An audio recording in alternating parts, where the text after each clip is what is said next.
श्रीविभूषितकरान् नवनीरदाभात्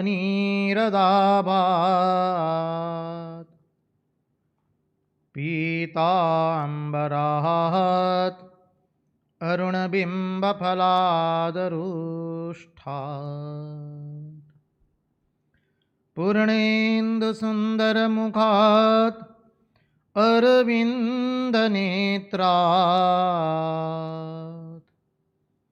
कृष्णात् परं किमपि तत्त्वम् अहं न जाने। कृष्णात् परं किमपि तत्त्वम् अहं न जाने।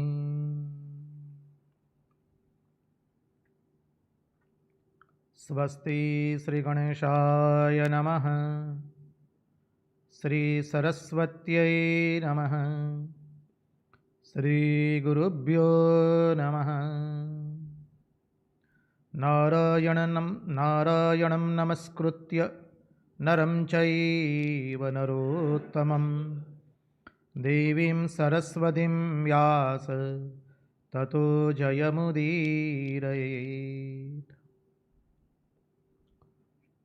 नमस्ते शारदे देवी सरस्वती मतिप्रदे वसत्वं मम जिह्वाग्रे सर्वविद्याप्रदा भव।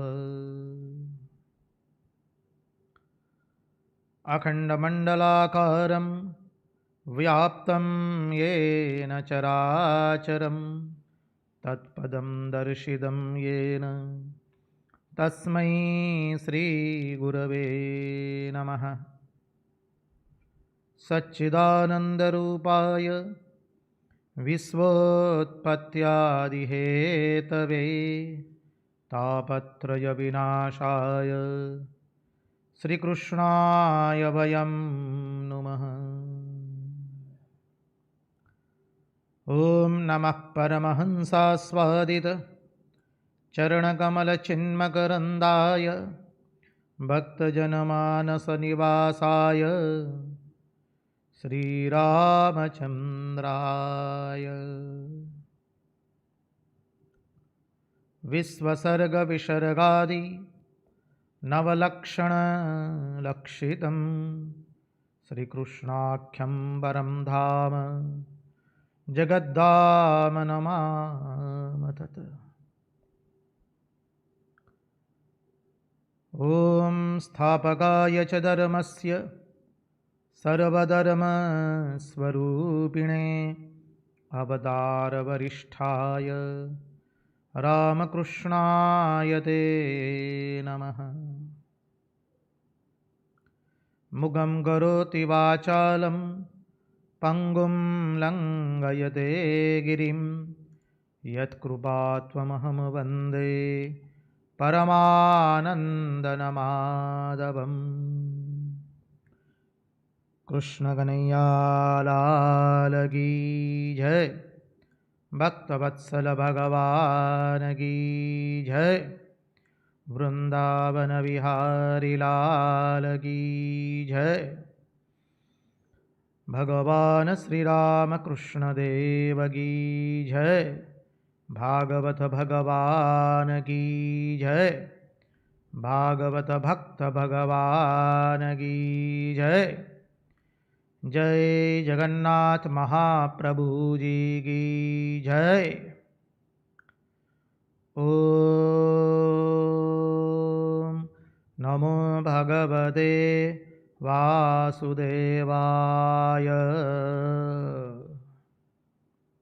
नारायण नारायण नारायण नारायण।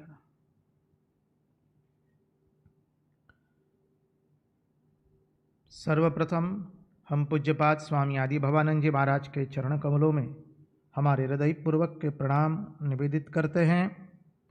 तत्पश्चात पूज्यपाद स्वामी निखिलेश्वरन जी महाराज के चरण कमलों में हमारे हृदयपूर्वक के प्रणाम निवेदित करते हैं। पूज्यपाद प्रभु सेवानंद जी महाराज एवं पूज्यपाद स्वामी शंकरेशानंद जी महाराज सह अन्यान्य सभी सन्यासी महात्माओं के चरणों में एवं विरक्तों के चरणों में हमारे हृदयपूर्वक के प्रणाम निवेदित करते हैं और इस दृश्य श्राव्य माध्यम से जो कोई भी इस भागवत रसामृत का रसपान कर रहा है उन सभी के हृदय में निवासित उस अनंत अखंड अविनाशी परब्रह्म परमात्मा को मुहुर मुहुर वंदन करके आइए हम भागवत रसामृत के अंदर में अवगाहन करें।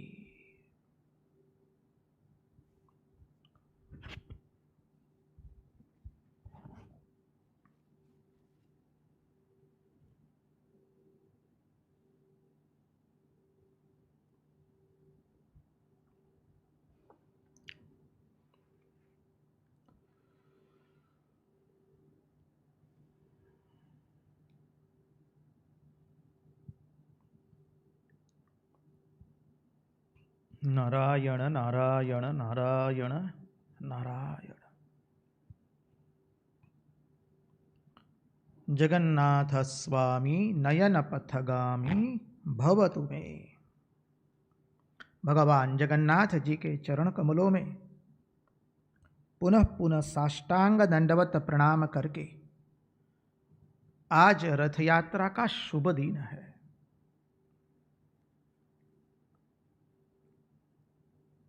आप में से अधिकांश लोग जगन्नाथपुरी गए होंगे। मध्य में सुभद्रा जी है, इस तरफ श्री कृष्ण जी और बाईं तरफ बलभद्र जी है। भगवान का दिव्य स्वरूप है। जगन्नाथ जी की महिमा अलौकिक है और उसमें भी विशेष करके रथ यात्रा का जो महात्म्य है वो सविशेष है। भगवान निज मंदिर से बाहर निकल करके आज सबको अनुपम दर्शन देते हैं।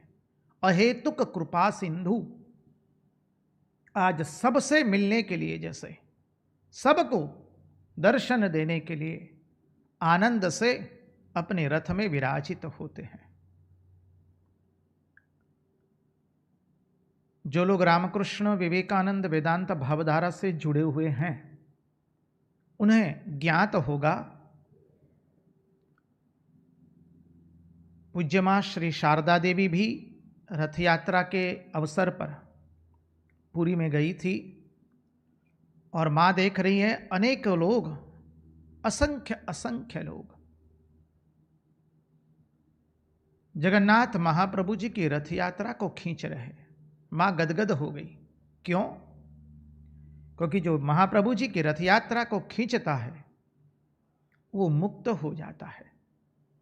रथ यात्रा का दर्शन करने से कहते मुक्त होता है। मां अत्यंत गदगद हो गई इतने सारे लोगों की मुक्ति देख करके। उसी वक्त भगवान श्री रामकृष्ण देव वहां पर उपस्थित होते हैं और मां को कहते हैं इतने सारे लोगों को नहीं होगी, जो सचमुच वासनाओं का, इच्छाओं का पूर्ण रूप से जिसने त्याग किया है उसी की मुक्ति होगी। जगन्नाथ महाप्रभु जी की विशेषता को देखिए। आप सब लोग श्री मंदिर का महात्म्य एवं जगन्नाथ महाप्रभु जी के बारे में सब कुछ जानते हैं।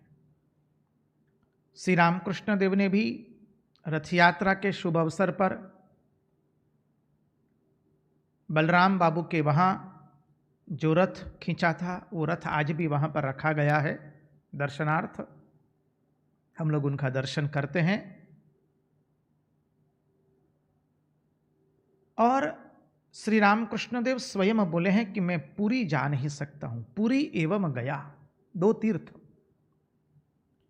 क्योंकि गया से प्रभु स्वयं आए थे उनके पिताजी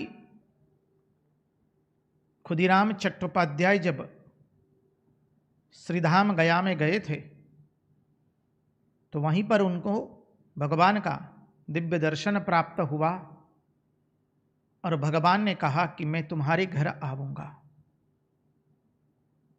उनके मना करने पर भी भगवान ने कहा कि तुम जो दोगे उससे से मैं संतुष्ट होकर तुम्हारे घर आऊंगा। खुदीराम चट्टोपाध्याय ने कहा कि प्रभु मेरे पास आपको खिलाने के लिए कुछ नहीं है। भगवान कहते तुम जो दोगे उससे मैं खुश होकर संतुष्ट होकर तुम्हारे वहां आऊंगा। ये भक्त की पात्रता है। भगवान आना चाहते हैं, भक्त कहता है प्रभु मत आइए। भगवान कहते नहीं, तुम जो दोगे उससे मैं संतुष्ट रहूंगा और तुम्हारे वहां आऊंगा। प्रभु गया से आए हैं, गया क्षेत्र से, इसलिए श्री रामकृष्ण देव गया नहीं जा पाए और पुरी भी नहीं जा पाए। श्री रामकृष्ण देव स्वयं कहते हैं यह शरीर वहां जाएगा पुरी एवं गया तो वहां से फिर लौटेगा नहीं। पुरी श्री चैतन्य महाप्रभु जी ने वहां 18 वर्ष से अधिक वर्ष खूब तपस्या की है और पुरी क्षेत्र भगवान श्री कृष्ण के अस्थि है। वहां पर अनेक उस क्षेत्र की विशेषता है। देखिए तीर्थ क्षेत्र में आप जाएं तो तीर्थ में अगल बगल में क्या होता है वो देखने हम नहीं जाते हैं। तीर्थ में जाने का ख्याल रखिए। पंडे लोग बहुत तकलीफ करते हैं, व्यापारी लोग तकलीफ करते, ये सामान ले जाओ वो सामान ले जाओ। अरे वो सब भगवान की माया है।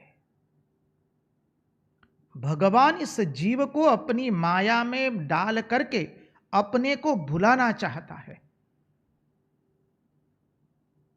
भगवान इतने सहजता से हमें, इतनी सुलभता से भगवान अपने दर्शन नहीं करने देते हैं।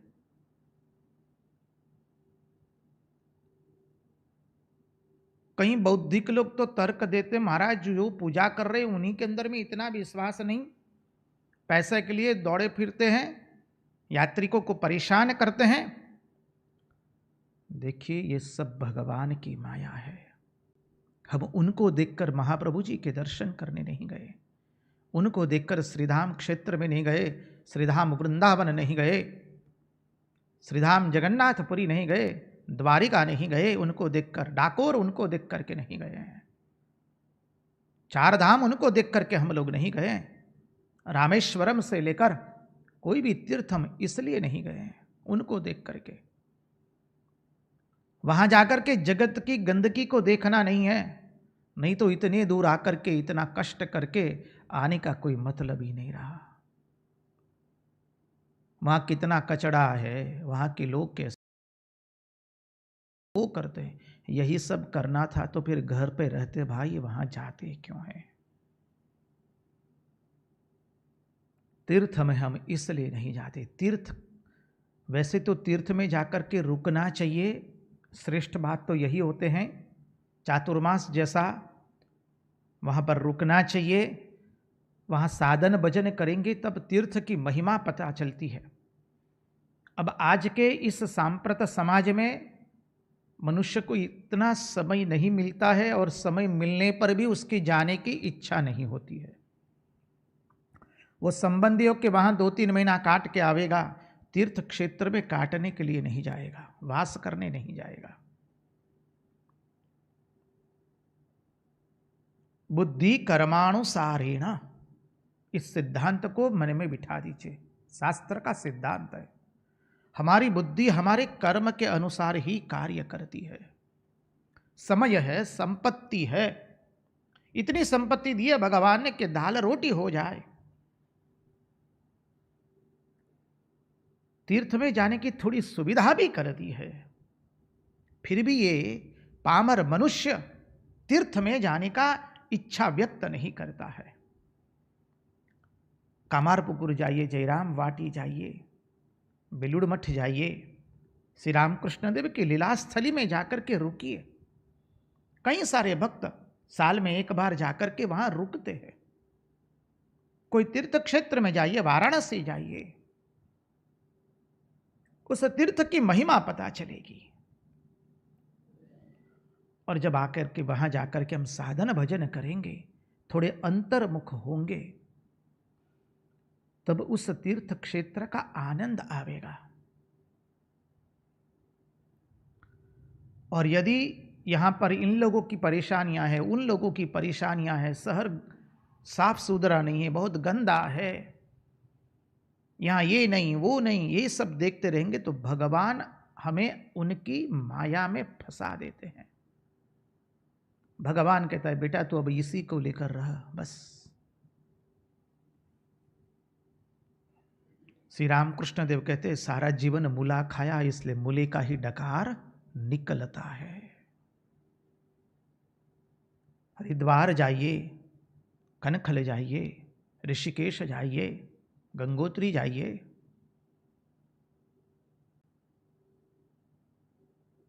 श्रीरंगम क्षेत्र में जाइए, कांची जाइए,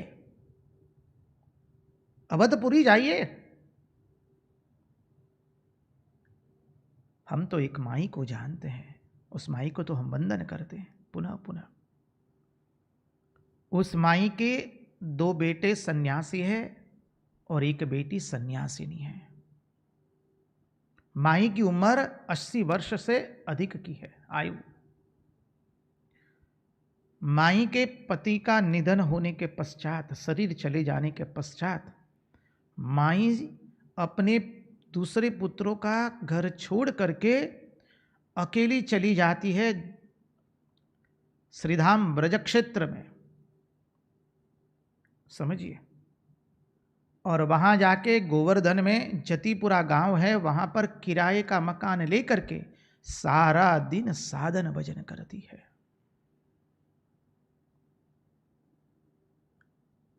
कितना प्रेम होगा भगवान से, अपने जीवन की गति को कैसी मोड़ती है वो। हम तो उनके दर्शन करने गए, उनको गदगद हो गए। 80 वर्ष से अधिक आयु, अकेले रहती है, भगवान का नाम स्मरण करती है। जीवन में समय मिले तो कुछ काल के लिए जाना चाहिए। तो आज तो जगन्नाथ महाप्रभु की रथ यात्रा है और आज कच्छी लोगों का नया वर्ष भी है। कच्छी माड़ुओं का नूतन वर्षाभिनंदन। कच्छी माड़ुओं ने, हमारे गुजरात के कच्छ प्रांत के भक्त, बहुत सुंदर उनकी भक्ति है। उन्होंने बहुत सुंदर सेवा, समर्पण, त्याग से भगवान की वो भक्ति करते हैं। और भगवान की कृपा से अब तो कच्छ को रामकृष्ण मठ मिशन का एक स्थायी केंद्र, स्थायी आश्रम बनाने की घोषणा भी हो गई है। भगवान को हम प्रार्थना करें जल्द से जल्द वहाँ पर आश्रम बने, रामकृष्ण मठ मिशन का केंद्र बने। उन्होंने बहुत सुंदर भक्ति की है। तो आइए चले अभी हम नीलमणि के पास। हमारा नीलमणि अब तो मथुरा पहुंच गया है। हमारा प्राण प्रिय, हमारा सर्वस्व, हमारा मुकुंद, हमारा माधव, हमारा गोविंद, हमारा लाला पहुंच गया है मथुरा के अंदर में। कंस का वध कर दिया है, कल देखा। देखिए इस कंस के अंदर में कंस की कितनी सुंदर गति होती है। भगवान ने उसको अपने चरणों में स्थान दिया है। कंस खाते पीते, उठते बैसते, सोते जगते, प्रत्येक सांस में, प्रत्येक श्वासोश्वास में केवल श्री कृष्ण का ही स्मरण कर रहा था। भगवान ये नहीं देखते कि ये जीव किस भाव से मेरी ओर आ रहा है। भगवान देखते ये जीव मेरी ओर आ रहा है, बस उतना काफी है। कोई भी भाव लेकर के जाइए। भगवान ने तो गीता में इसलिए कह दिया, ये यथा माम प्रपद्यन्ते तांस तथैव भजाम्यहम्। जो जिस भाव को लेकर के मेरे पास आता है मैं उसको उस भाव से उसकी मनोकामना पूर्ण करता हूं। समझिए, अब कंस रात दिन निश दिन उसके नेत्रों के सामने, कर्ण के पास, उसके मुंह में, उसके श्वासोश्वास में केवल श्री कृष्ण का ही स्मरण हो रहा था। भगवान ने उसको सदगति दी है।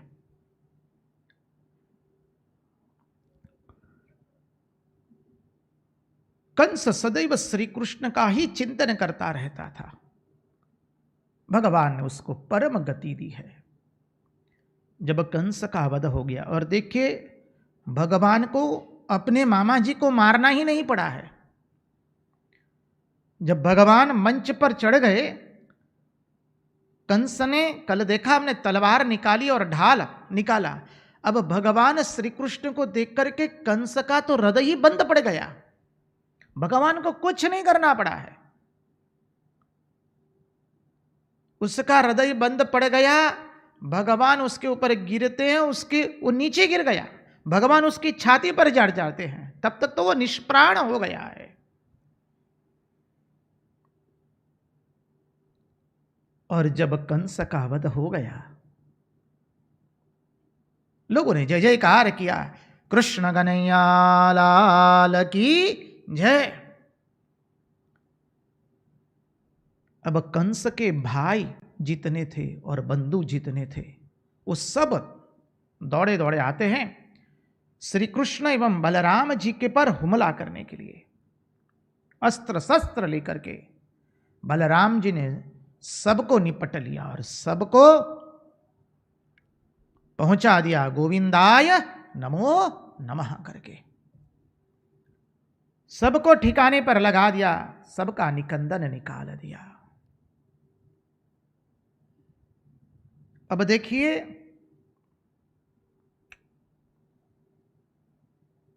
अभी तक देवताओं की पुष्पवृष्टि नहीं हुई थी, उनकी दुंदुभी नादें नहीं बजी थी, क्योंकि सब देवताओं को डर था अभी हम पुष्पवृष्टि कर दे, कहीं कंस के भाई वगैरह कोई बच गए या कहीं वो बच गया तो फिर हमारा ही निकंदन निकालेगा। इसलिए कोई देवताओं ने, जब तक भगवान ने कंस का वध कर दिया, उनके भाइयों की सब हत्या कर दी, तब तक किसी ने पुष्पवृष्टि नहीं की, किसी ने दुंदुभी नहीं बजाई। जब उनके भाइयों की हत्या हो गई, कंस निष्प्राण हो गया, अब देवताएं भगवान के ऊपर पुष्पवृष्टि करते हैं। वही जब देवताएं स्तुति करेंगे तो सहस्रशिरसा पुरुषः सहस्राक्ष सहस्रपात् सबमिं विश्वतो वृत्वा अत्यतिष्ठत् दशांगुलम् पुरुष एवेदगं सर्वं यद्भूतं यच्च भव्यम् उदामृतत्वस्येषानः यदन्नेनातिरोहति एतावानस्य महिमा अतो जायागंश्च पुरुषः। अद्भुत स्तुति की है। देवताओं ने पुष्पवृष्टि की, दुंदुभी नादे बजने लगी। बहुत सुंदर प्रसंग है। इधर कंस की दो पत्नियां जो थी, अस्ति एवं प्राप्ति, वो दो पत्नियां आती है और छाती फाड़ फाड़ करके क्रंदन करती है। और देखिए क्या कहती है कंस की पत्नियां, स्वामी आपने अनेकों निरपराधियों लोगों को अनेक रूप से आपने सताया है, अनेक निरपराधियों को अनेक रूप से आपने सताया है। आप जानते नहीं ये श्री कृष्ण कौन है? ये साक्षात नारायण है। वो करता हरता भरता एवं संहरता है। कंस की पत्नियां यह स्तुति कर रही है, स्वामी आपने अनेक निरपराधियों को बहुत सताया है, अनेकों लोगों को आपने त्रास दिया है, इसलिए स्वामी आपकी यह गति हुई। आपने स्वयं भगवान से दुश्मनावट कर दी।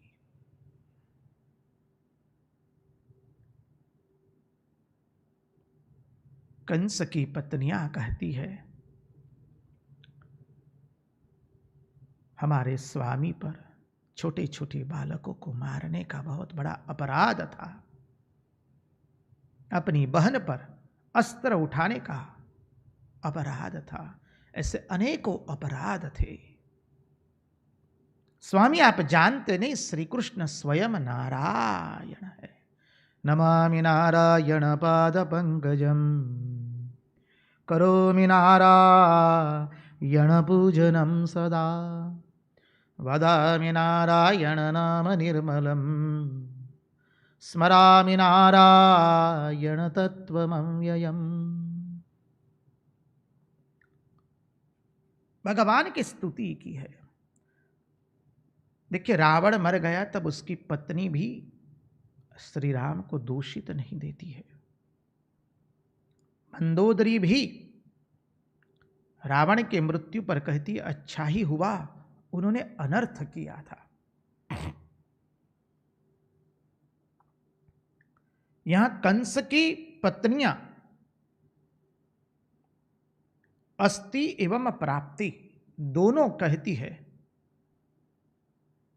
जो हुआ एक तरह से ठीक हुआ। अब देखिए, इस पूरे लीला का तत्वार्थ की ओर हम दृष्टि करें।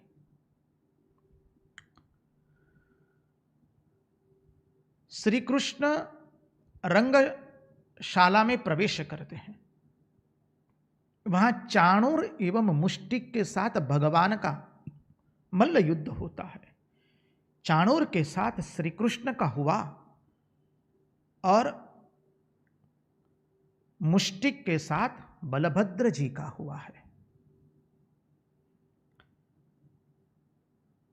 रंगशाला में प्रवेश करने से पहले भगवान ने कुवलयापीड़ हाथी को मार डाला है।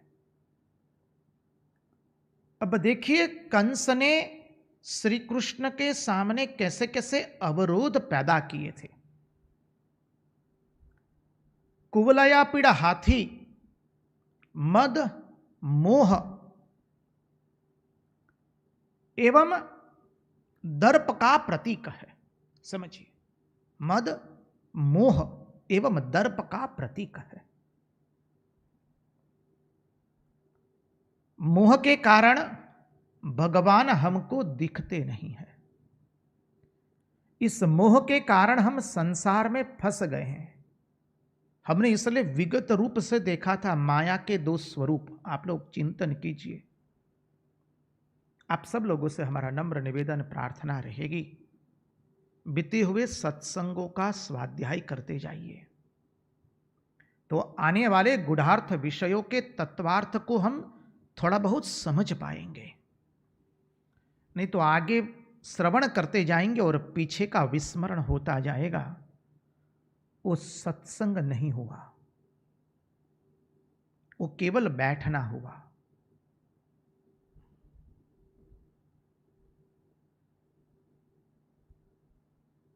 तो कुवलयापीड़ हाथी जो है वो मद, मोह एवं दर्प का प्रतीक है। भगवान उसे कैसे मारते हैं हमने देखा विस्तृत रूप से। इसलिए देखिए, इस 10वें स्कंद में अधिकांश हम लोग अध्याय से अध्याय जा रहे हैं और अभी तो भगवान की कृपा से कई बार हम श्लोक से श्लोक देखने का प्रयत्न कर रहे हैं। ये भगवान की विशेष कृपा है। तो कुवलयापीड़ का वध भगवान करते हमने देखा है। भगवान उसकी सूंड पकड़ करके उसके पैरों के बीच में चले जाते हैं। कुवलयापीड़ को पता चलता नहीं है। कई बार भगवान बाईं ओर से निकलते तो कई बार दाईं ओर से निकल जाते हैं। इस जीव जब मद से ग्रस्त होता है, मोह से ग्रस्त होता है, तब उसे पता नहीं चलता है, वो भगवान का दर्शन नहीं कर पाता है। भगवान दर्शन देने आते हैं, अनेक रूपों में आते हैं, लेकिन अपने मद एवं मोह के कारण जीव भगवान को पकड़ नहीं पाता है, भगवान को देख नहीं पाता है। भगवान को तो कोई पकड़ नहीं सकता है। एकमात्र वह भक्त जिसकी चित्तवृत्ति भगवान के चरणों में पूर्ण रूप से चली गई। अब विक्रेतु कामा किल गोप कन्या मुरारी पादार पितचित्त वृत्ति। मुरारी पादार पितचित्त वृत्ति व्यक्ति ही भगवान को पकड़ सकती है, और वो भी भगवान स्वयं बंधवा देते हैं अपने आप को, तब पकड़वा सकते हैं। और भगवान पकड़वाते हैं क्यों? भक्त का प्रेम देख करके। भक्त की भक्ति भगवान को पकड़वाती है। अनेकों वेदांत के गूढ़ार्थ तत्व है इसमें। तो जब जीव दर्प मद एवं मोह में अंध होता है, मद होता है श्रीमद। श्रीमद सबसे खराब मद है।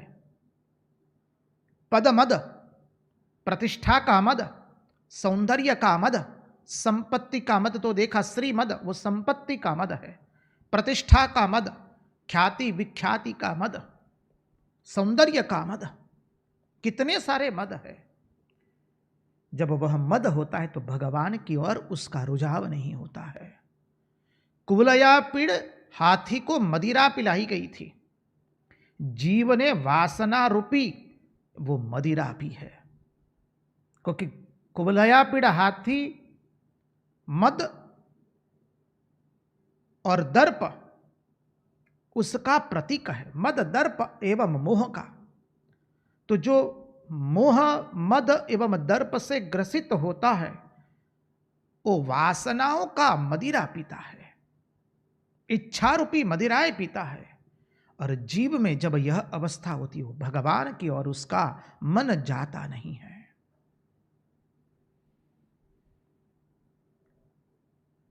इसलिए ऐसे व्यक्ति जिसके अंदर में भगवान के प्रति भक्ति की दृढ़ता नहीं है, भगवान की भक्ति में उसका मन नहीं है, उसका भी भगवान कैसे कल्याण करते हैं? उसके शरीर का नाश करके भगवान उसका कल्याण करते हैं। इसलिए कुवलया पीड़ हाथी के शरीर का भगवान ने वध कर दिया।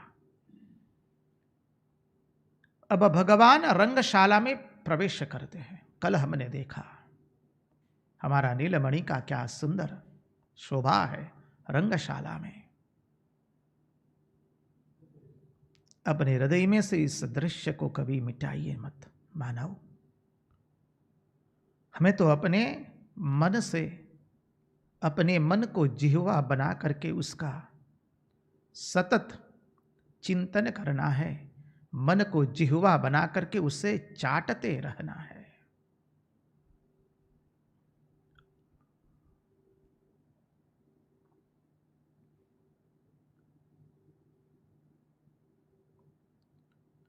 भगवान जब प्रवेश किए रंगशाला में तो चाणूर एवं मुष्टिक ने श्री कृष्ण एवं बलभद्र जी को मल्ल युद्ध के लिए ललकारा है। अब ये चाणूर और मुष्टिक क्या है समझे। चाणूर जो है वो काम का प्रतीक है, मुष्टिक जो है वो क्रोध का प्रतीक है। चाणूर का युद्ध श्री कृष्ण से होता है, मुष्टिक का युद्ध बलभद्र जी से होता है। काम को परब्रह्म मारते हैं और क्रोध को नाद ब्रह्म मारता है। काम छाती पर चढ़ जाता है। साधक यदि थोड़ी साधना में गाफिल रहता है तो काम जो है वो साधक के हृदय पर सवार हो जाता है, और क्रोध जो है वो साधक के मस्तिष्क पर चढ़ जाता है। काम एष क्रोध एष रजो गुण समुद्भव महाशनो महापापमा विद्यने मिह वैरिणम। इसलिए भगवान ने कहा काम एवं क्रोध साधक के महावैरी है। समझिए, इसलिए भगवान कहते हैं मां मनुस्मर युद्ध च। ओ जीव, तू इस युद्ध के अंदर में एक क्षण के लिए मुझे भूल मत। रंगशाला वो जगत का शाला है, ये जगत है पूरी, रंगशाला रंगमंच जो कहिए, ये जगत पूरा रंगशाला है। उसके अंदर में चाणूर और मुष्टिक, काम एवं क्रोध, वो दो बड़े असुर हैं और जीवात्मा को सब समय ललकारते हैं युद्ध के लिए और जीवात्मा पर हावी हो जाते हैं यदि जीवात्मा के पास परमात्मा के नामस्मरण का बल नहीं है।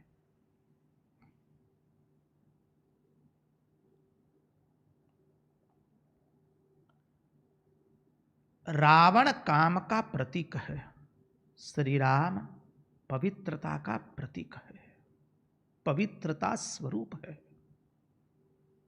इसलिए रावण सबको रुलाता है और श्री राम सबको आनंद देते हैं।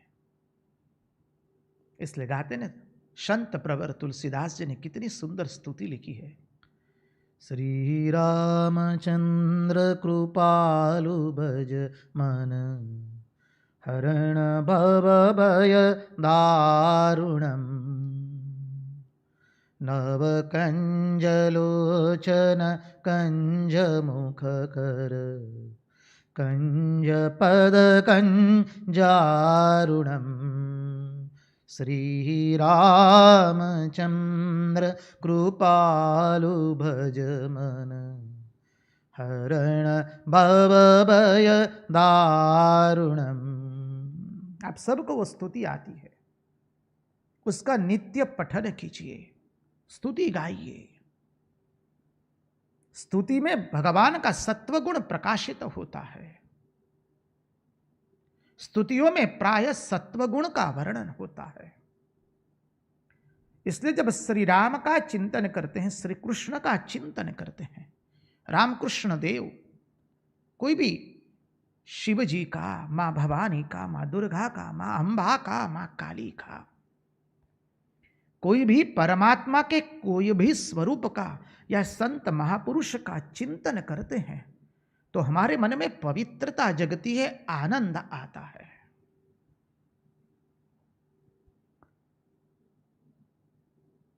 कंस की दो पत्नियां हैं, अस्ति एवं प्राप्ति।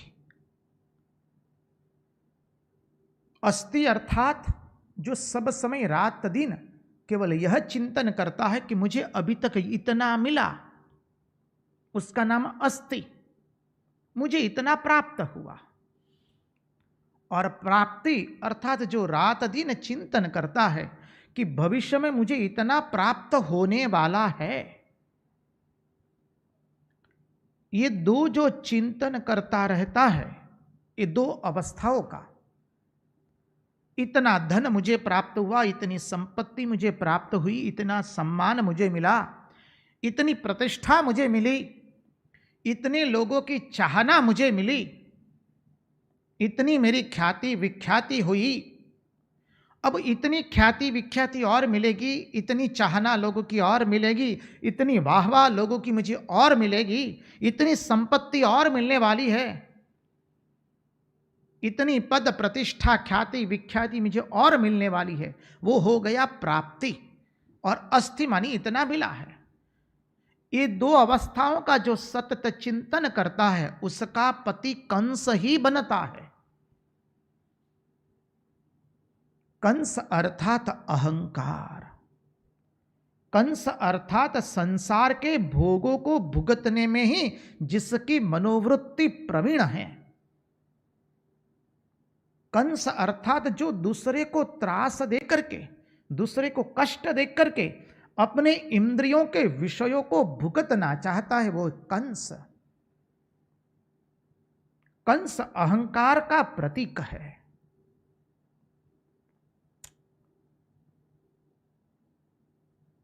जो अहंकारी होता है उसकी ये दो भारियां होती है। आप कहेंगे महाराज हम ही भारिया है तो पति कंस बनेगा, और कोई कहेगा हम ही पुरुष है तो कंस है, तो दो पत्नियां यही मिलेगी, अस्ति एवं प्राप्ति। उदाहरण का अधिभूत अर्थ मत लीजिए। कई लोग ऐसे होते उदाहरण को खींचते हैं, देखिए, अध्यात्म शास्त्र को समझने के लिए हम जगत के कोई भी उदाहरण देते हैं और शास्त्र कोई भी उदाहरण देता है पूर्णतः 100% वो ठीक होता नहीं है। उस उदाहरण के कहने का, दर्शित करने का तात्पर्य उतना ही निहित होता है कि श्रोता को, पाठक को उस घटना का, उस वेदांत विचार का, उस तत्वज्ञान का गूढ़ार्थ और तात्पर्य समझ में आ जाए। उससे अतिरिक्त और कुछ होता नहीं है। अन्यथा जगत के कोई भी उदाहरण कितने भी लेंगे वो कम ही पड़ेंगे, वो पूर्ण मात्रा में बंद बैठते नहीं मिलेंगे। इसलिए कभी उदाहरण को खींच करके अपने प्रश्नों को उपस्थित मत कीजिएगा, अपनी शंकाओं को उपस्थित मत कीजिएगा।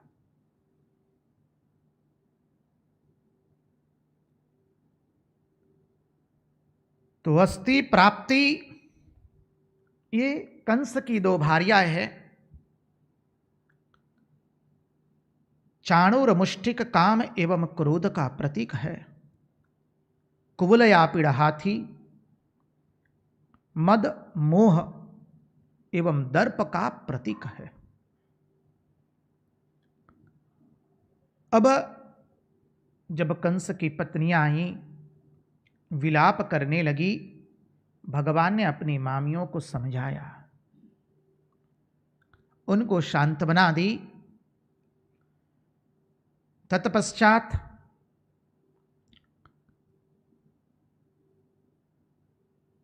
भगवान अपने माता पिता के पास जाते हैं। कंस की अंत्येष्टि संस्कार करवाई गई, भगवान अपने माता पिता के पास जाते हैं। सुंदर प्रसंग है। जो माता पिता वसुदेव देवकी कैद खाने में बंद है, भगवान जाते उनके पास, अपने हाथ से भगवान बेड़ियां खोलते हैं। महात्माओं ने क्या सुंदर वर्णन किया है। भगवान ने अज्ञान रूपी, मोह रूपी, जन्म मृत्यु रूपी और द्वंद्व रूपी भगवान ने बेड़िया स्वयं खोली है। समझिए, थोड़ा चिंतन कीजिए, ध्यान से श्रवण कीजिए। मां देवकी की क्या अवस्था थी।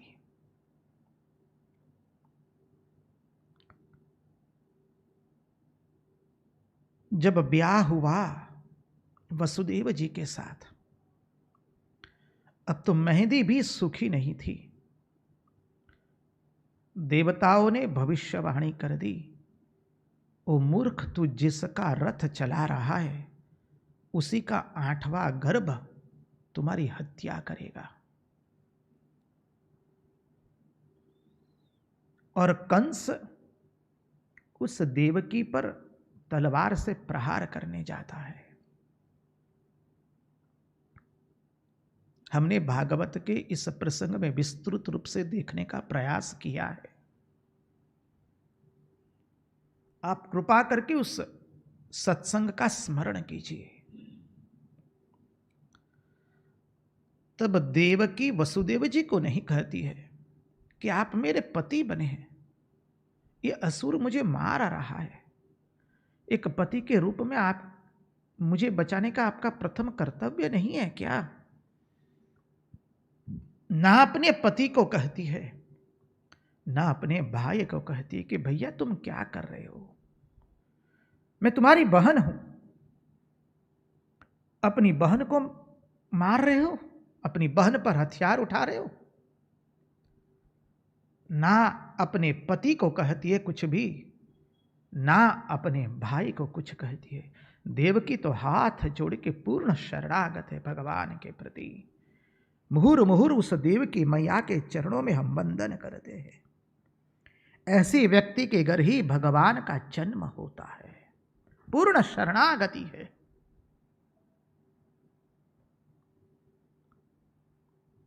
हम जब भागवत के अगली लीला के अंदर में प्रवेश करेंगे, उद्धव ब्रज गमन, तब देखेंगे जो नवदाह भक्ति है उसमें सख्य भक्ति आती है, उस भक्ति का क्या अर्थ है, उसमें देवकी मां की भक्ति कितनी अद्भुत है वो पता चलेगा।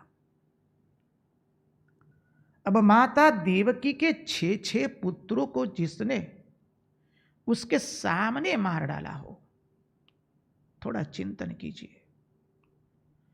7वां गर्भ तो गिरा दिया गया है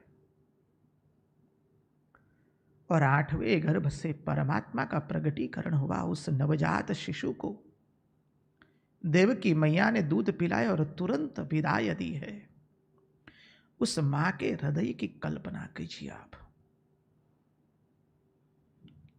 कितना दुख सहन किया है।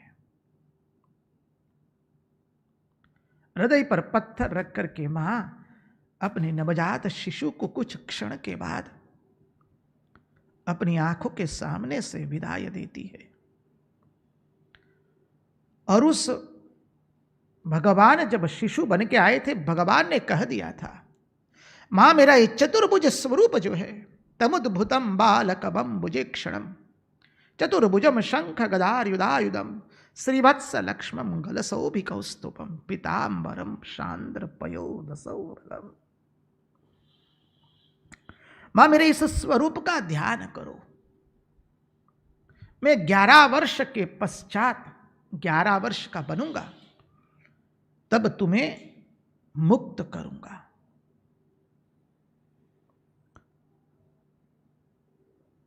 महात्मा लोगों ने तात्पर्य सुनाया इस घटना का। जब पंच ज्ञानेन्द्रियां, पंच कर्मेंद्रियां और मन पवित्र होता है, ये 11 इंद्रियां पवित्र बनती है, तब परमात्मा का दर्शन प्राप्त होता है। तभी भगवान जीव को द्वंद्वों से मुक्त करते हैं। जन्म मृत्यु रूपी द्वंद्व, सुख दुख रूपी द्वंद्व, ज्ञान अज्ञान रूपी द्वंद्व से, पवित्रता अपवित्रता रूपी द्वंद्व से।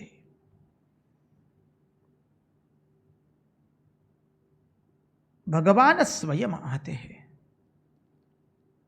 अपने माता पिता को बंधनों से मुक्त करते हैं। अब जब भगवान आए तो कल हमने चिंतन किया था, रंगशाला के बगल में ही कैद खाना था। वहां पर देवकी मैया मथुरा की माताओं की जो चर्चा थी वो सुन रही थी।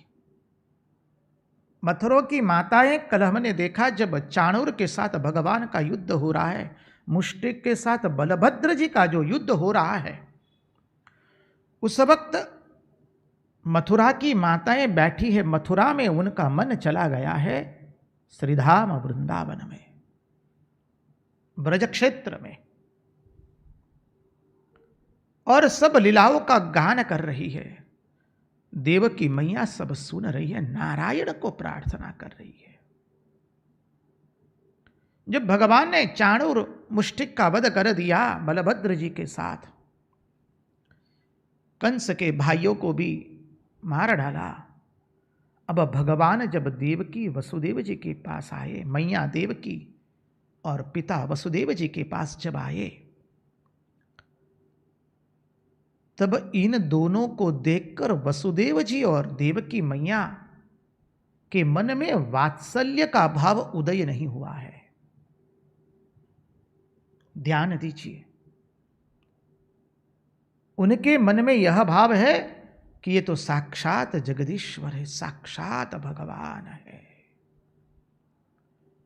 इसलिए भगवान जब उनकी बेड़ियों को खोल देते हैं, उनको मुक्त करते हैं, उनके चरणों में श्री कृष्ण एवं बलभद्र जी दंडवत, साक्षात दंडवत प्रणाम करते हैं।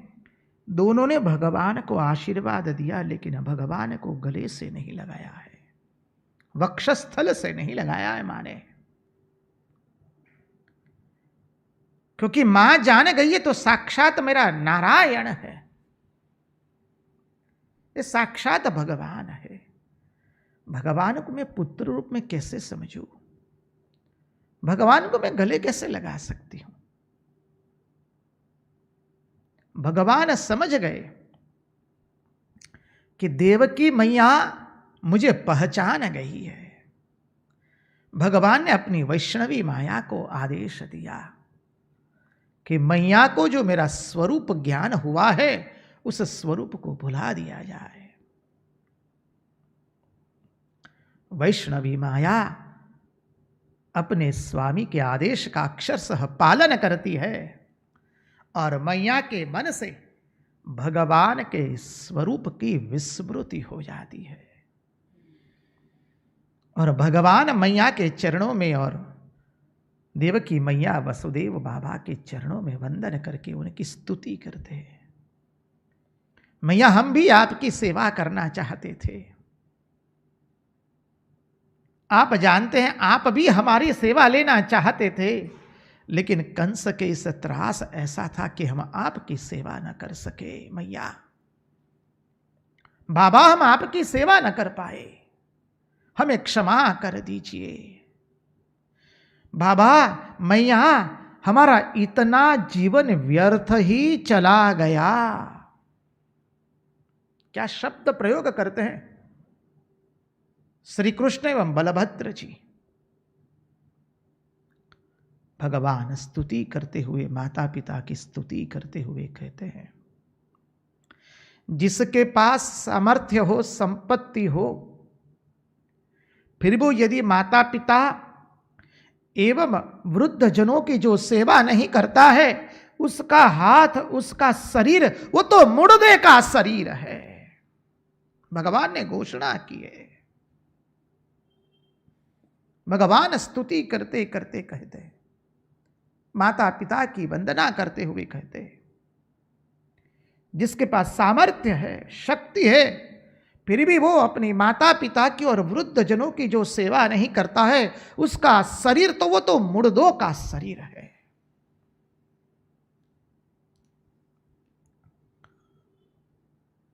देखिए, हमारे गुजरात में संत पुनीत महान संत हो गए और उन्होंने बहुत सुंदर लिखा है, भूलो भले बीजू बधू, माँ बाप ने भूलसो नहीं, अगणित उपकार छे एना, ए हवी सरसो नहीं। भूलो भले बीजू बधू, माँ बाप ने भूलसो नहीं। सब कुछ भूल जाइए, अपने माता पिता को आप कैसे भूल सकते हैं।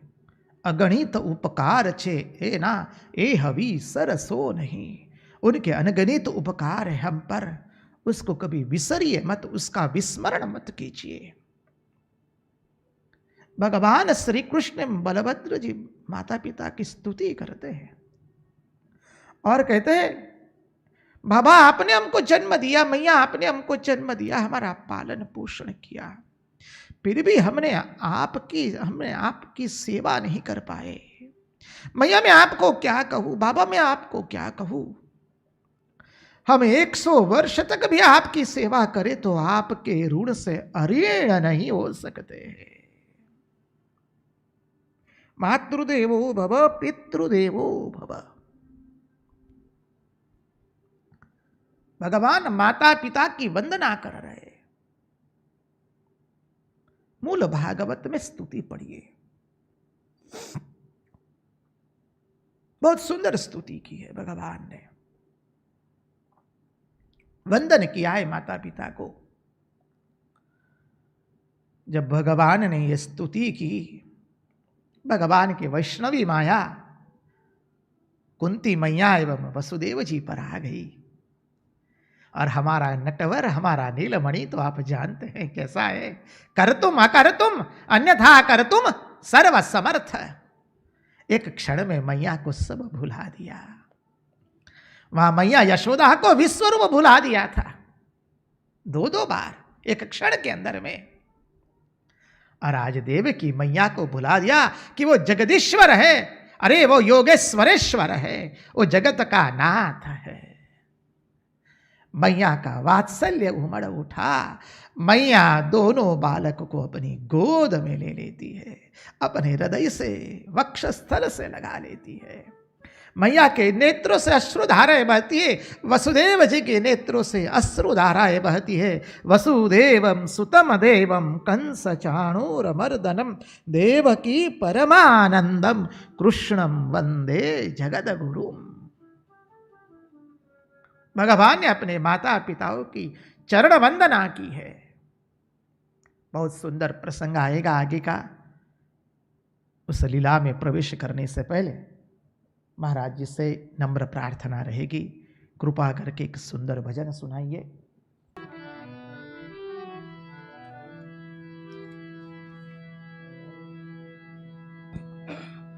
अमी भरेली नजरू राखो, अमी भरेली नजरू राखो, मेवाड़ना श्रीनाथ जी। अमी भरेली नजरू राखो, अमी भरेली नजरू राखो, मेवाड़ना श्रीनाथ जी। दर्शन आपो दुखड़ा कापो, दर्शन आपो दुखड़ा कापो, मेवाड़ना श्रीनाथ जी।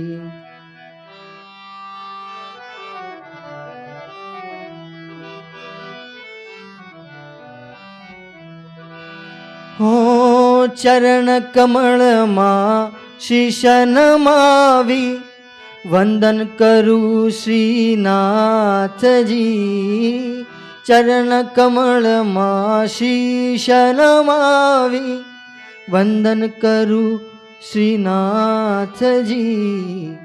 दया करीने चरणे लेजो, दया करीने चरणे लेजो, मेवाड़ना श्रीनाथ जी। ओ अमी भरेली नजरू राखो, अमी भरेली नजरू राखो, मेवाड़ना श्रीनाथ जी।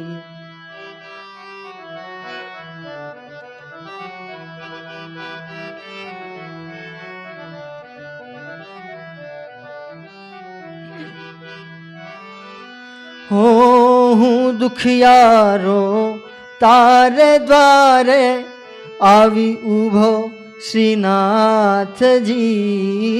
हूँ दुखियारो तारे द्वारे, आवी उभो श्रीनाथ जी। आशीष देजो उर्मा लेजो, आशीष देजो उर्मा लेजो, मेवाड़ना श्रीनाथ जी। अमी भरेली नजरू राखो, अमी भरेली नजरू राखो, मेवाड़ना श्रीनाथ जी।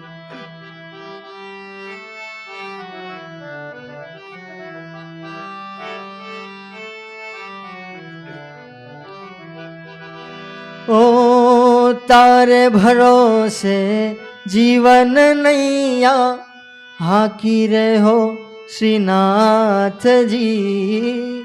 तमारे भरोसे जीवन नैया, हाकी रहो श्रीनाथ जी।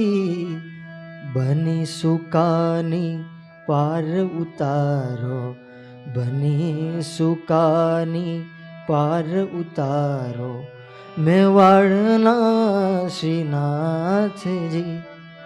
अमी भरेली नजरू राखो, अमी भरेली नजरू राखो।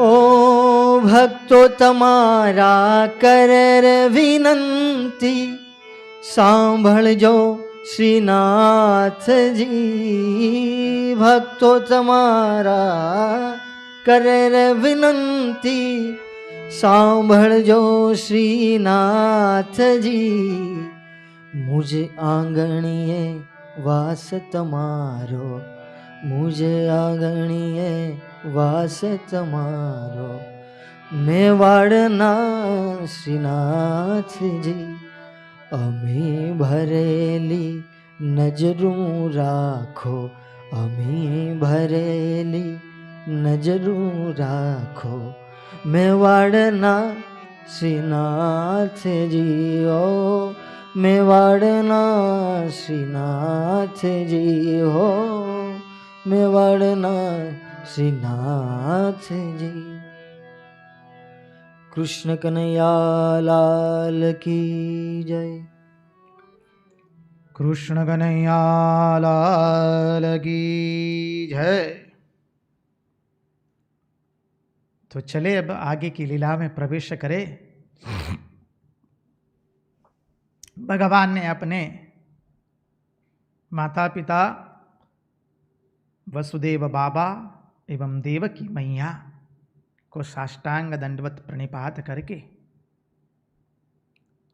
भगवान ने तुरंत उग्रसेन को मथुरा का राजा के रूप में नियुक्त कर दिया और उग्रसेन को कहा, आप ही हमारे राजा बनेंगे, हम आपकी आज्ञा में रहेंगे, हम आपकी सेवा में रहेंगे। देखिए, भगवान अपने को गुप्त रखते हैं। ये तो भक्त की दृष्टि से देखा। अब भगवान की यहां राजनैतिक बुद्धि देखिए। भगवान उग्रसेन को कहते हैं, जब हम आपकी सेवा में रहेंगे तो दूसरे मनुष्य को तो पूछना ही नहीं है, स्वयं देवता भी आपकी सेवा में रत रहेंगे। आप निश्चिंत होकर मथुरा का कार्यभार संभालिए। इसलिए उग्रसेन को मथुरा का राजा किया।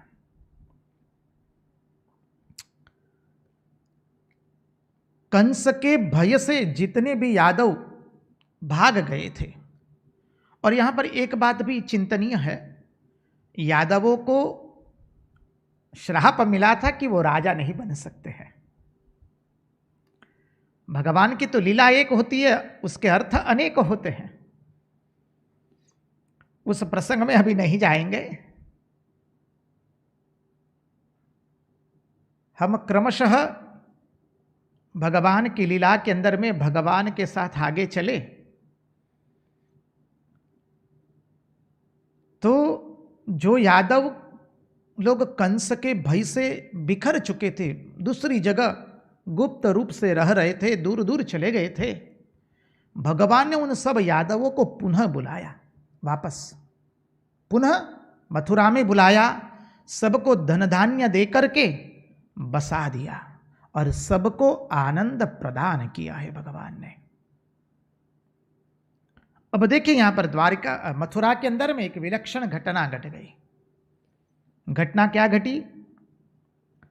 अब मथुरा के अंदर में जितने वृद्ध लोग थे वो कोई वृद्ध रहे ही नहीं, जितने निर्बल थे वो कोई निर्बल अब रहा नहीं, कोई वृद्ध रहा ही नहीं जिसे आप कहेंगे वरिष्ठ नागरिक, कोई वृद्ध नहीं रहा, कोई निर्बल नहीं रहे। बोले क्यों? क्या कोई औषधि दी थी क्या? क्या कुछ जादू कर दिया क्या? क्या किया भाई बताओ तो सही कि मथुरा के अंदर में कोई वृद्ध नहीं रहे, कोई निर्बल नहीं रहे। बोले अब मथुरावासी क्या करते हैं जानते हैं? मथुरावासी भगवान की उस रूप माधुरी, लीला माधुरी का नित नूतन सेवन करते रहते हैं। इसलिए किसी के अंदर में वृद्धत्व रहा नहीं और कोई दुर्बल रहा नहीं। जो भगवान का स्मरण करता है उसको वृद्धत्व आता नहीं। वृद्धत्व अर्थात अधिभूत अर्थ मत कीजिए, जो अपने साधना में वृद्धत्व न आने दे, जो अपने संकल्प में भगवान के प्रति अग्रसर होने में, उस संकल्प में जो वृद्धत्व न आने दे।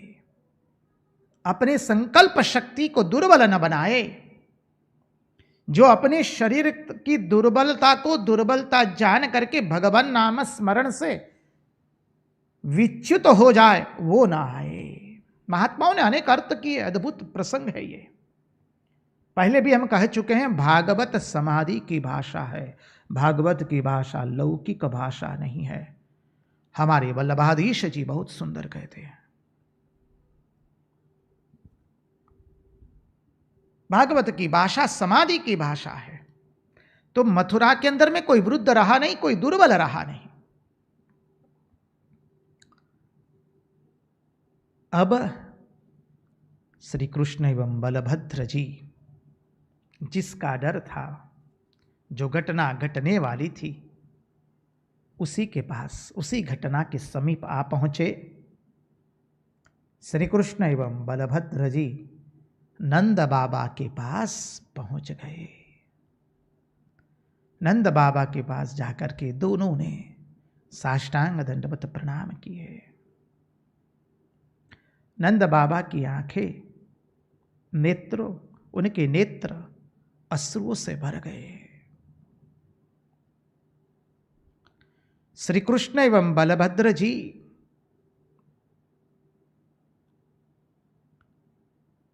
नंद बाबा को प्रणाम करके कहते हैं, बाबा, हमारे असली माता पिता तो देवकी वसुदेव है, लेकिन आपने जिस तरह से हमारा लालन पोषण किया है, आपने जिस तरह से हमें प्रेम दिया है, हमें बढ़ा किया है, शायद इतना कोई माँ बाप कभी भी नहीं कर पाते। बाबा, आप ही हमारे बाबा बाबा है और यशोदा मैया ही हमारी मैया है। हमारा कन्हैया नटवर है, बोलने में अति चपल है। हमारा नीलमणि अपने बाबा को सांत्वना दे रहा है और बाबा को कह दिया, बाबा, भले ही हमारे जन्मदात्री माता पिता मैया देवकी हो और बाबा वसुदेव हो, लेकिन बाबा, आपने हमको बड़ा किया है। आपने हमें मक्खन खिलाया, आपने हमें आनंद दिया है, आपने हमको बड़ा किया है। बाबा, आपकी और यशोदा मैया की हम क्या वर्णना करने जाए। आप ही हमारे असली माता पिता है। श्री कृष्ण पुनः पुनः नंद बाबा को प्रणाम करके यह वाणी उच्चारित करते हैं,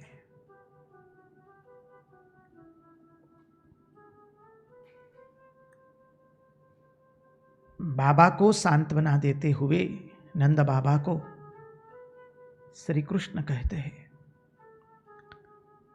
बाबा, अब आप ब्रजधाम लौट जाइए। यद्यपि मैं जानता हूं आप मैया और ब्रजवासी गोपियां और गोप, वहां के गाये बछड़े, लताएं, पुष्प, वृक्ष, पशु पक्षी मुझे कितना प्रेम करते हैं। उन सबको दुख होगा, मैं जानता हूं बाबा। हमारे विरह में वो अत्यंत दुखी हो गए होंगे, लेकिन बाबा, अब कर्तव्य निष्ठा का पालन करना है। देखिए, हमारा कन्हैया ने राग दिखाया, अब विराग पूर्ण रूप से दिखाता है। हाथ पसारना भी जानता है, हर हाथ को ले लेना भी जानता है। भगवान दोनों लीलाएं पूर्ण रूप से दिखा रहे हैं। बाबा, हम कार्य पूर्ण होने के बाद आपके दर्शन के लिए आएंगे।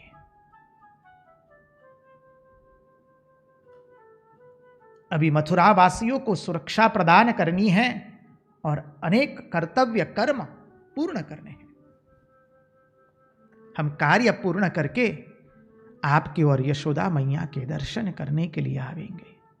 देखिए भगवान कहते हैं हम आएंगे, हम रहेंगे नहीं।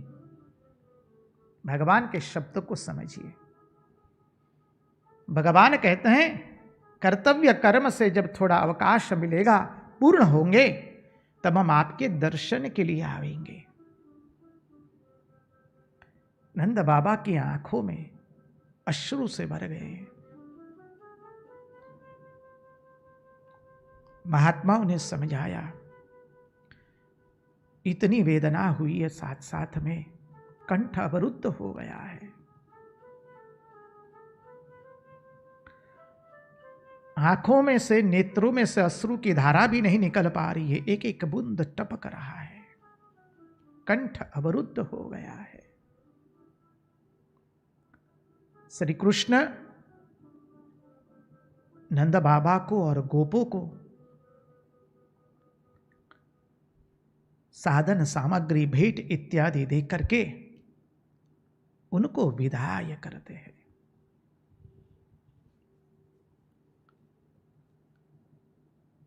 नंद बाबा के अश्रु नेत्रों से बाहर निकलने से पहले ही जैसे सूख गए हैं।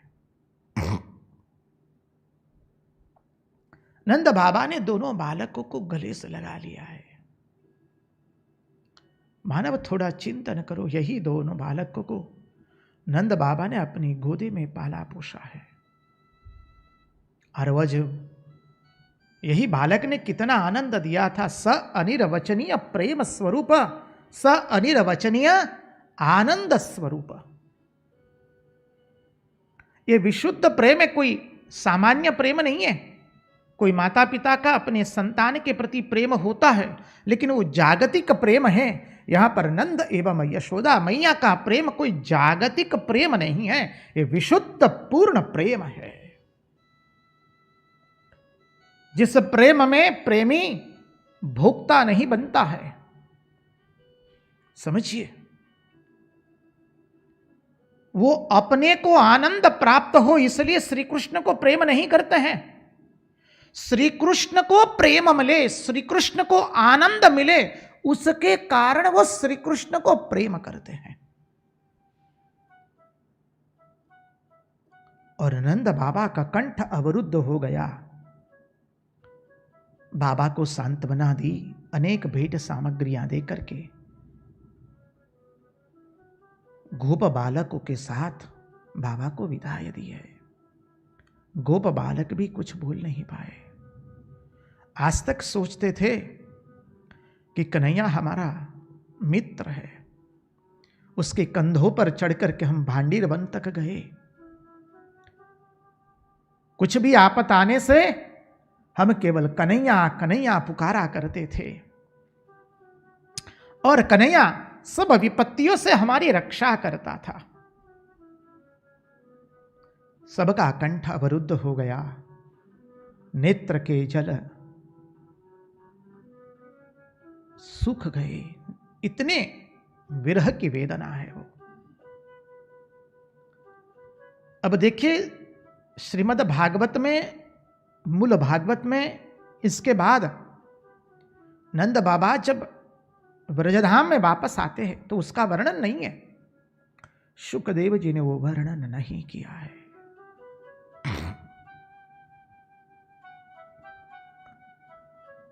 शुकदेव जी कर नहीं पाएंगे।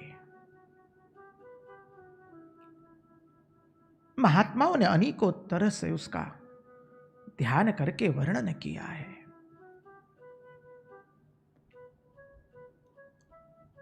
जब इतने कठिन हृदय को लेकर के, जैसे हृदय पर पत्थर रख करके नंद बाबा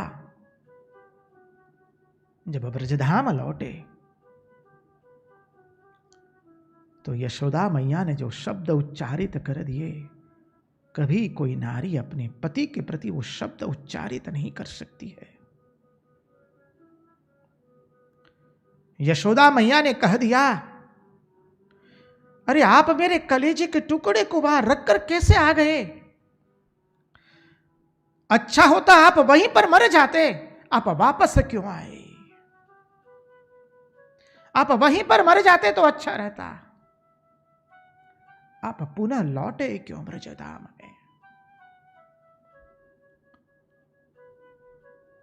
देखिए, ये प्रसंग बहुत अद्भुत दिव्य प्रेम का प्रसंग है। कृपा करके अपने संसारिक प्रेम को इसके भीतर में मत लाइएगा। यह अत्यंत विशुद्ध प्रेम का प्रसंग है। यशोदा मैया कहती है, आप वापस क्यों लौटे? हमारे कलेजे के टुकड़े को वहां छोड़ करके आप वहीं पर मर जाते, आप पुनः लौटे कैसे? नंद बाबा कहते हैं, महर, तुम जो कहती वो सत्य है।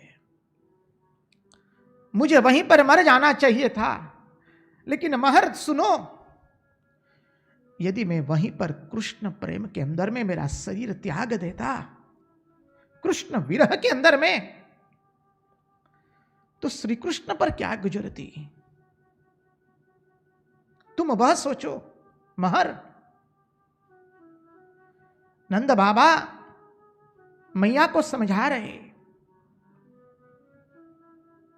महर सुनो, यदि मैं और तुम दोनों यहां श्री कृष्ण के विरह में हमारे प्राणों को त्याग देंगे, तो थोड़ा चिंतन करो व्रजवासियों की क्या अवस्था होगी।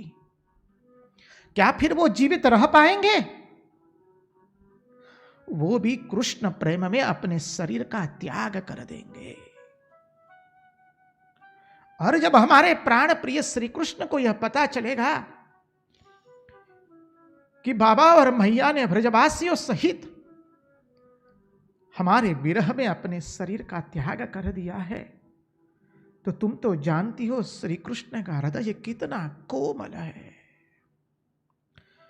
शायद पुष्प की पंखुड़ी कठिन हो सकती है, हमारे कन्हैया का हृदय तो उससे भी अत्यंत कोमल है। हमारे श्री कृष्ण पर क्या गुजरेगा, वो कितना दुखित होगा महर, तुम सोचो। हमें मरना है, हम इसी तरह से दिन ब दिन अपने आप को घुटते जाएंगे, अपने आप को विलाप करते जाएंगे, दिन ब दिन हम रोएंगे, श्री कृष्ण के विरह में तड़पेंगे, लेकिन श्री कृष्ण के विरह में अपने प्राणों को कभी त्यागेंगे नहीं। हमारे कन्हैया को वो पता न चलना चाहिए कि हमने उसके विरह में हमारे प्राणों को त्याग दिया है, हमारे प्राणों को त्याग दिया। ये समाचार कतई श्री कृष्ण को नहीं मिलने चाहिए, नहीं मिलने चाहिए, नहीं मिलने चाहिए।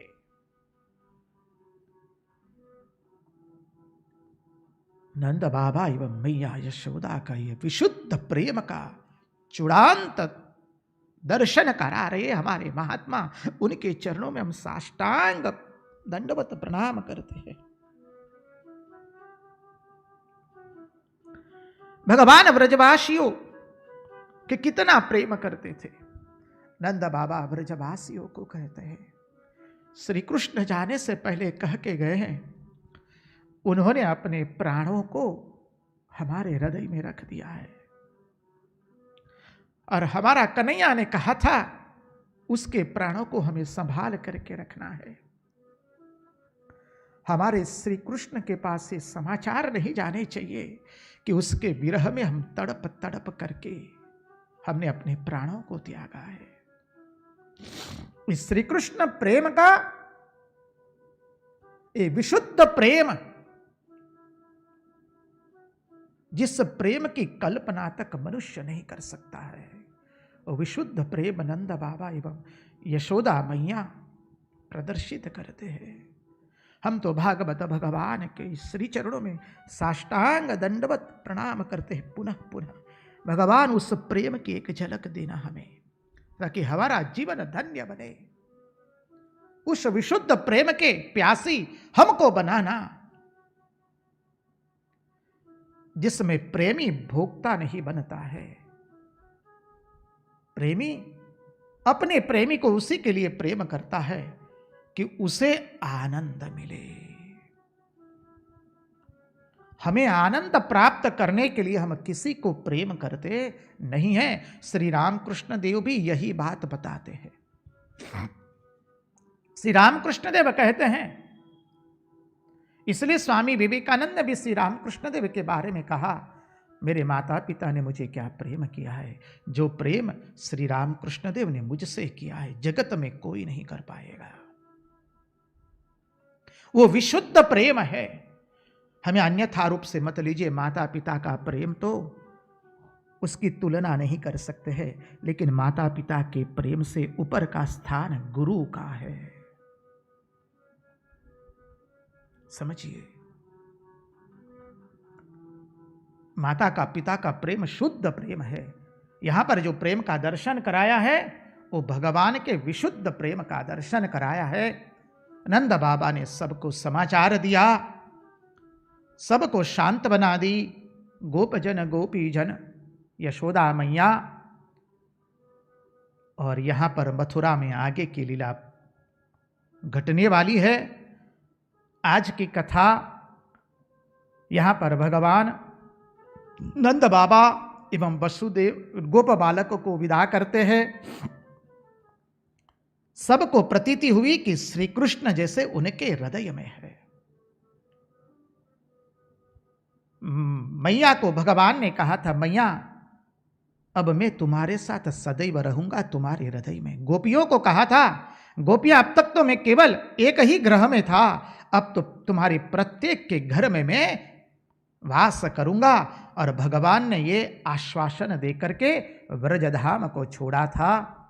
आइए उस श्री कृष्ण को, उस नीलमणि को हम भी हमारे हृदय में बिठा दे और उस नीलमणि के साथ आनंद से कृष्ण कन्हैया लाल की जय, कृष्ण कन्हैया लाल की जय, उसके साथ आनंद से उसका स्मरण करते हुए अदरम मधुरम वदनम मधुरम नयनम हसी मधुरम हसितम मधुरम।